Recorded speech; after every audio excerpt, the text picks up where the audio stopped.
E é Conversa tá interessante boa. essa discussão que você falou uma coisa a respeito da cura, e eu acho que isso é tão relativo porque vai muito de acordo com a cultura, a crença de cada pessoa, de cada família, né? Às vezes, cura para uma pessoa pode ser ela realmente se curar de uma doença física, de um problema De uma físico. dor, Ou a né? cura é ter a doença, né? Né? É, Às muito bem. vezes é vivenciar aquela doença. Às vezes a cura, ela pode ter uma outra conotação, né? É poder viver com a sua família, encontrar felicidade ou equilíbrio, enfim. E para outros pode ser que a cura seja se melhorar espiritualmente. Então, cada pessoa vê de uma forma. É difícil a gente catalogar. A cura é isso, né?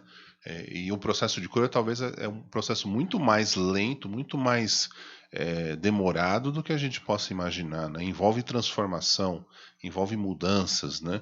Envolve, às vezes, até você abandonar certas coisas para poder viver um novo momento, que nem estão Sim. falando do autismo.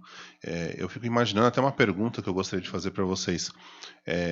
Como é que as famílias elas lidam com esses casos? Porque ter uma criança autista numa família não é tão simples assim. Não, é bem E, desafiador. e chegou até uma vez eu comentando com uma aluna, e ela trazendo um caso, ela veio dizer o seguinte: fora, esse pai ele tem uma criança autista e ele sente uma culpa muito grande, porque ele acha que deve ter feito alguma coisa no passado, em vida passada, porque ele entende aquilo como um fardo, como um peso, Um como castigo, um né? castigo divino, vamos dizer assim, né?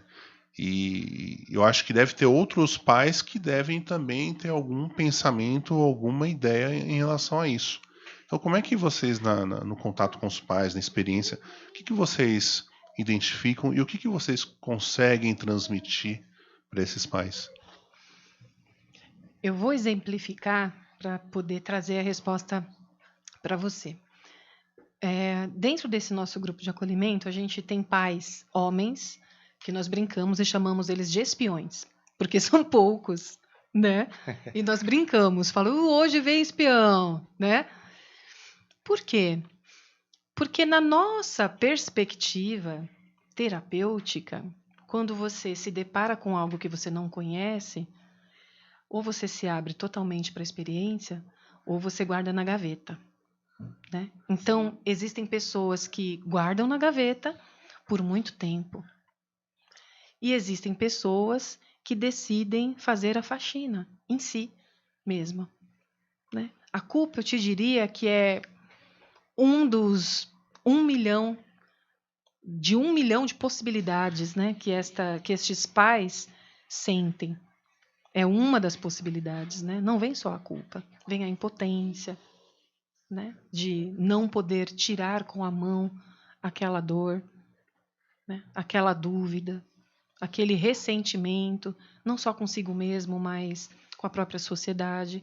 Porque quando nós estamos tristes e magoados, é possível passarmos um batom, sorrirmos e falarmos tudo bem, bom dia, no elevador, não é? Ninguém vai acessar o que tem dentro de você, né? E o espectro, ele é totalmente o contrário disso. Ele é totalmente exposto. Esta ferida, ela é exposta a todo momento, né? Nós temos características dentro do espectro, quando a gente tem uma questão de ajuste neurológico daquela criança, e as pessoas olham e falam, nossa, que birra, né, que essa criança está fazendo, meu Deus. É o Birra julgamento, né?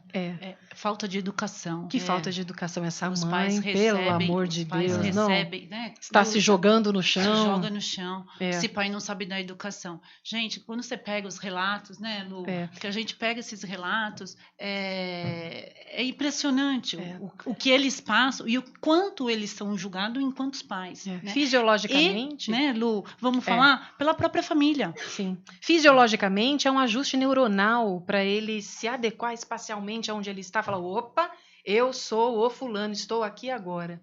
E outra coisa que eu acho que é importante colocar, né, que a gente até não comentou aqui, 90% dos casos de autismo, essas crianças apresentam alguma questão sensorial, ou seja na visão, ou seja na fala, na boca, ou seja no tato, né, e aí perceba, 90%. das crianças tem algum tipo de resquício sensorial. Então, você imagina quando ela entra num ambiente e ela tem uma super audição, e ela está no shopping. Sim, nossa. E às vezes não é uma, Carmen, às vezes é 2 ou 3 desses 5 sentidos que a gente tem. Então, ela chega no shopping, então vem aquela luz, aquela iluminação. Chega, ela está andando no corredor, ela tá andando no corredor, o barulho do sapato é mais audível do que ela conversando com você.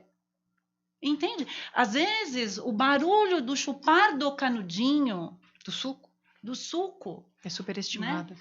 Tocar numa criança, ela sente dor. Entende? Pela sensibilidade do tato. Então, às vezes, algumas estratégias que a gente lança para essas crianças ai, que fofinho que você é. Você fazer em você, não tocar nela. Por quê? Porque para ela dói. Mas isso não significa que ela não tem sentimento. Sim. Não significa que ela não quer. Mas que ela tem esse afloramento, né? E ela está exposta a um meio, muitas vezes, é muito agressivo para ela. Então, a birra, que não é uma birra, é uma sensação sensorial que está exacerbada e ela precisa manifestar. Só que ela não consegue manifestar como a gente, tipo, mãe, eu quero ir embora. Sim, ela mãe, grita, eu não estou me sentindo bem, né? Muitas vezes a gente encontra crianças na rua com fone. O que será? Né? Então a gente tem que tomar muito cuidado com esse julgamento, com essa crítica. E pais, ainda mais quando o grau é muito leve, que as crianças são verbais, as crianças comunicam com as dificuldades dela, elas são muito mais julgadas ainda pela própria família, avó, avô, tio, então, mas porque isso, não tem um entendimento, isso né? Até o diagnóstico, né? Eu acho que por isso que é importante. Né? Eu acho que é necessário uma educação maciça, massiva, de tudo isso, né? Eu acho que a sociedade precisa de começar a entender as diferenças, né? Sim. Porque é aquele negócio, a sociedade ainda quer colocar o mundo dentro de uma caixa. Né? Então, eu acho que as crianças, eu vejo que estão quebrando esses padrões. Então, assim, temos que olhar com o outro com compaixão.